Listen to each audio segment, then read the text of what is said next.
வணக்கம் நண்பர்களே. 52வது அதிகாரம்.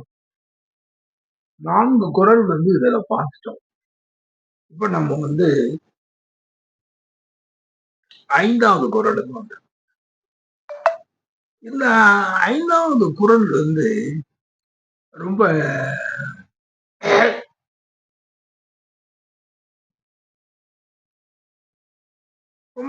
ரொம்ப பிராக்டிக்கலா வந்து அதாவது நம்ம நம்முடைய மனிதர்களுடைய வாழ்க்கையில இந்த தொழில் இதுல மனிதர்கள் வேலை செய்யறது, அத பெரிய பெரிய நிர்வாகங்கள்ல உள்ள இதுல ஒருத்தரை அவங்கள இன்னார இந்த வேலை செய்ய அப்படிங்கிறது அப்படின்னு சொல்லி ஒவ்வொரு இடங்கள்லையும் ஒவ்வொரு துறையிலையும் நீங்க பாத்தீங்க அப்படின்னாச்சுன்னா அப்படி பல்வேறு விதமான வேலைகள் நடக்கும். அப்போ அதுல சில நேரங்கள்ல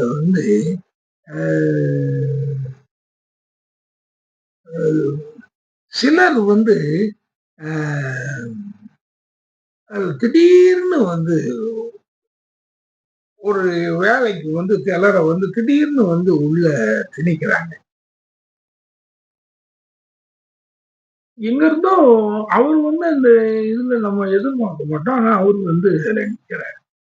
அவருக்கு அந்த பொறுப்பை கொடுக்குறாங்க. அப்போ நம்ம குழம்புறோம். என்னடா இது நியாயப்படிக்கு இவர் தானே இந்த வேலையை செய்யணும். இன்னும் திடீர்னு எங்க இருந்தோ ஒரு ஆள் வர்றாரு. இப்படிப்பட்ட சந்தர்ப்பங்களை திருவள்ளுவர் அவர் கவனிச்சிருக்கார். அவர் அதை சொல்றாரு. என்ன சொல்றாருன்னா,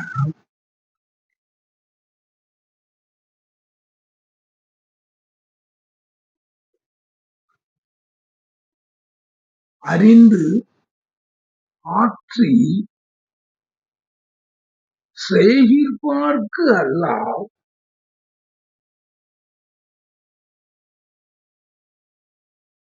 வினைதான்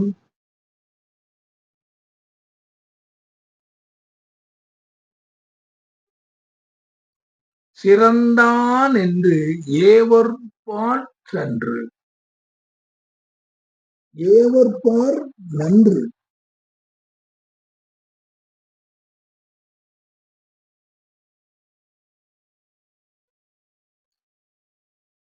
அது அப்படி சில சந்தர்ப்பங்கள்ல அப்படி வேலை இது பண்ணும்போது அந்த ஒரு மேல உள்ளவங்க சில நேரங்கள்ல சில முடிவு எடுத்துடுறாங்க.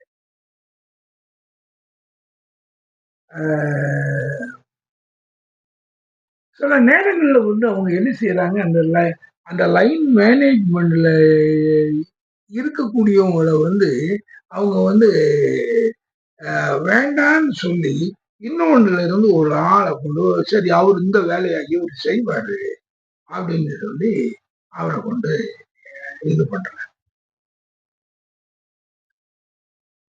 இது எவ்வளவோ ஒரு தவறான காரியங்கள். இதனால பல குழப்பங்கள் இதுகள் எல்லாமே ஒரு இடத்துல ஏற்பட்டு.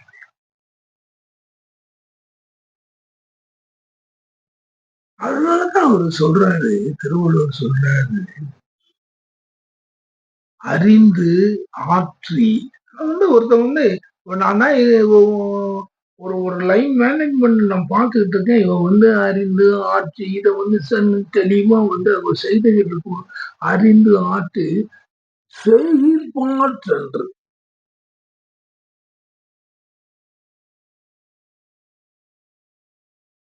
செய்கிற்பார்க்கு அல்லால் அப்படி செய்தவர்கள் அல்லாமல் வினைதான்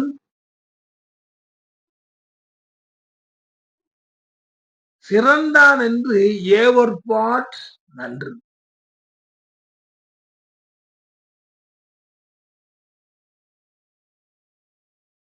நீங்க வந்து அந்த இடத்துல வந்து அறிந்து ஆட்டின்னு சொல்லி, அவன் அதிலேயே வந்து அதுல கிடக்கக்கூடியவன். அவன் வந்து இத வந்து ரொம்ப காலமா அத தெரிஞ்சிருப்பான். இதுல என்ன எக்ஸ்பீரியன்ஸ் அப்படிங்கிறது அவனுக்கு தான் தெரியும். இதுல வந்து இப்படித்தான் செய்யணும். இதுக்கு இன்னென்ன பழுதுகள் வரும். இதுக்கு இந்த மாரி செய்யணும். அறிந்து ஆற்றி செய்கிற்பாற் செய்கிற்பாற்கு அல்ல. அப்படி செய்தவனை நீ விட்டுவிட்டு, அ வினைதான் அறிந்தான் என்று திடீர்னு வந்துகிட்டு ஒரு இடத்துல இருந்து ஒரு படிச்சுட்டு ஒருத்தர் வருவார். இவரு பெரிய படிப்பு படிப்பாளி. அதனால இவர வந்து இந்த இடத்துல போடும். கடைசியில அவர கொண்டு போடுவாங்க. இவர தூக்கி இன்னொரு இடத்துல போட. அப்படி நீங்கள் போடுவது தவறுங்க ஐயா. இன்னைக்கு மாடர்ன்ல தாங்க சார் நமக்கு இந்த இதெல்லாம் நடக்குது. ஆனா அன்னைக்கு மாடர்ன்ல இருந்திருக்காங்க. ஆமா அதெல்லாம் இலவசமா எழுதுறது. அன்னைக்கு மாடர்ன்ல இருந்திருக்காங்க. அதுதான் அது லைன் மேனேஜ்மென்ட்ல நடக்கிறது வந்து திருவள்ளுவருக்கு எப்படி சார் தெரியும்? லைன் மேனேஜ்மெண்ட்ட எப்படி நிர்வாகம் பண்றதுங்கிறது திருவள்ளுவருக்கு எப்படி தெரியும்? திருவள்ளுவருக்கு தெரியும். திருவள்ளுவர் காலத்திலே அப்படி இருந்திருக்கிறது. வினையாடல் தெரிந்து வினையாடல்ங்கிறதெல்லாம் நடந்திருக்கு இது. நடந்திருக்கு. நடக்க போய் தான் வந்துகிட்டு இந்த மாரி இதையெல்லாம் வந்து அவரால சொல்ல முடியும். இல்லன்னா எப்படி சொல்ல முடியும்? அன்னைக்கு அந்த மாதிரிலாம் திடீர்னு வந்து ஒருத்தன் வந்து வினைதான் பெரியவன் அது என்னது வினைதான் சிறந்தான் என்று இவர் வந்து அந்த வேலையை ரொம்ப கெட்டியாரத்தனமா இவர் வந்து முடிச்சிருவாரு. அதனால இவர வந்து நாம வந்து இந்த இதுல வந்து போடுங்க. நீங்க அவர மிஸ்டர் இவர வந்து வெளியாகட்டும். இவர் வந்து இவரு வந்து நல்ல ஒரு வேலை செய்யக்கூடிய ஒரு சர்டிபிகேட்டு, அவர் அதுக்கு தகுந்த படிப்பு இதுகளை எல்லாம் முடிச்சுட்டு இப்பதான் அவரு வந்திருக்காரு. அதனால அவர வந்து நாம வந்து இதுல போடுவோம். அப்படின்னு வந்து போடும் பொழுது, வினைதான் சிறந்தான் என்று ஏவல் பால் ஏவல் பால் ஏவல் மாற்றன்று அப்படி செய்ய அப்படி வந்து நீ வேலையில ஏற்கனவே அந்த அறிந்து நடக்கிறவன் ஒருத்தன் இருக்கும் பொழுது, அந்த இடத்துல எங்கேயோ இருந்து ஒருத்தனை கொண்டு வந்து இப்படி திணிக்கிறார். அது வந்து தவறாக முடியும். தவறாக முடியும். எத்தனை இடங்கள்ல முடிந்திருக்கு. சும்மா இவங்க வந்த உடனே இவரு வந்துட்டு புதுசா வந்தவரு எல்லாத்தையும் கிழிச்சிருவாரு அப்படின்னு சொல்லிட்டு கொண்டு இது பண்ணனா, அவங்களுக்கு வந்து அந்த அறிந்து ஆற்றி அவன் அவன் கையிலே உள்ள அவன் கையிலே இருக்கக்கூடிய அந்த அனுபவங்கள் புதுசா வந்தவர்களுக்கு இருக்கும். ஆக இப்படி வந்து அந்த இப்படி வந்து நம்ம வந்து இந்த தெரிந்து வினையாடல்ல வந்து தெரிந்து விளையாடும் பொழுது இப்படிப்பட்ட தவறுகளை நாம் செய்துவிடக் கூடாது. சரி நண்பர். அடுத்தாப்புல என்ன சொல்றார்? அதுவரை நன்றி கூறி விடைபெறுகிறேன்.